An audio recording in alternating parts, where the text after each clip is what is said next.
திருப்பத்தூரில் அரசு பள்ளி ஒன்றில் விலையில்லா மிதிவண்டி வழங்கும் நிகழ்ச்சி நடைபெற்றது.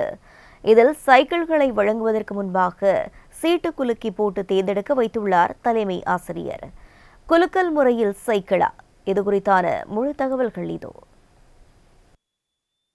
திருப்பத்தூர் மாவட்டம் நாட்ராம்பள்ளி அடுத்த வேலகல்நத்தம் பகுதியில் அரசு மேல்நிலைப் பள்ளி ஒன்று இயங்கி வருகிறது.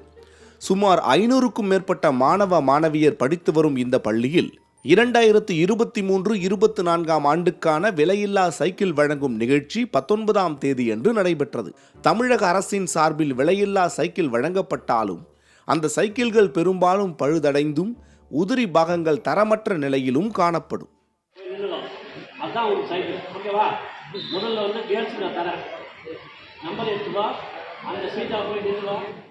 இவ்வாறு பழுதடைந்த சைக்கிள்களை பெற்றுக்கொண்ட மாணவ மாணவியர் போயும் இதனை தந்துவிட்டீர்களே என்றும், பிறருக்கு தரமான சைக்கிள் அமைந்துவிட்டால் அவருக்கு மட்டும் ஆசிரியர்கள் பாரபட்சம் பார்த்துவிட்டனர் என்றும் மனதிற்குள் கூறிக்கொள்வது உண்டு.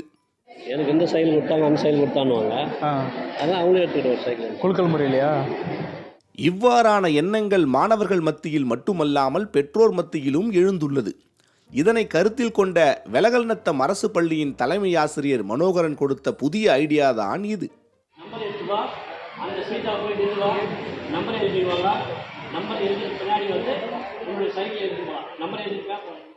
57 பெண்கள் 32 ஆண்கள் என மொத்தம் 89 மாணவர்களுக்கு விலையில்லா சைக்கிள்கள் வழங்கப்பட்ட நிலையில் அனைத்து சைக்கிள்களுக்கும் நம்பரை போட்டு அதனை துண்டு சீட்டில் எழுதி குலுக்கல் முறையில் அளித்தார் மனோகரன்.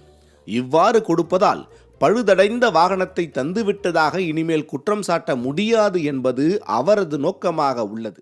குலுக்கல் முறைன்னு இல்லை, ஒரு ஏன்னா இப்போ சைக்கிள் வந்து ஒரு சைக்கிள் ஸ்டாண்ட் இல்லை, அது இல்லை, எனக்கு வீலு டயர் எல்லாம் பஞ்சரா இதான் அப்படி வரும்போது என்ன. இந்த குலுக்கல் சீட்டு முறையை அனைத்து பள்ளியிலும் பின்பற்றினால் பெற்றோரின் வசை சொற்களிலிருந்து ஆசிரியர்கள் தப்பித்துக் கொள்ளலாம் என புதிய முறையை கற்றுக் கொடுத்துள்ளார்.